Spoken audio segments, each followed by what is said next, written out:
తులారాశి వాళ్ళకి అష్టమ గురుడు యొక్క ప్రాబ్లం వల్ల 2025వ సంవత్సరంలో మే నెల వరకు ఎలాంటి విషయాల్లోనూ వృత్తి వ్యాపారాల్లో రాణింపు లేకపోవడము, ఉత్తీర్ణత లేకపోవడం, విద్యార్థులకి ఎన్నో సమస్యలు వేధిస్తూ ఉన్నాయి ఇప్పుడు కూడా. అయితే ఈ గురుడికి అధిదేవత ఎవరు అంటే మహాదేవుడు, అంటే పరమేశ్వరుడు శివుడు.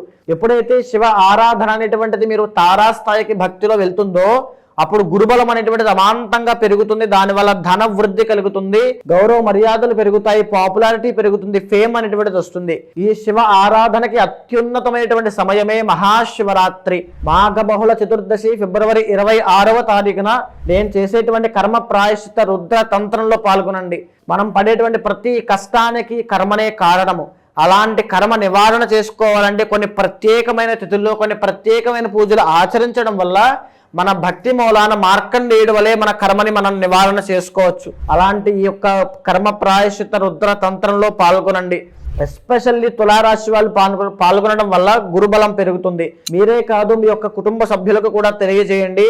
ఈ కార్యక్రమంలో పాల్గొన్న ప్రతి ఒక్కరికి కూడా తీర్థము, ప్రసాదము, స్వామివారి యొక్క ప్రసాదంతో పాటుగా దృష్టి నివారణ యంత్రములు, రక్షలు ఇవ్వబడతాయి.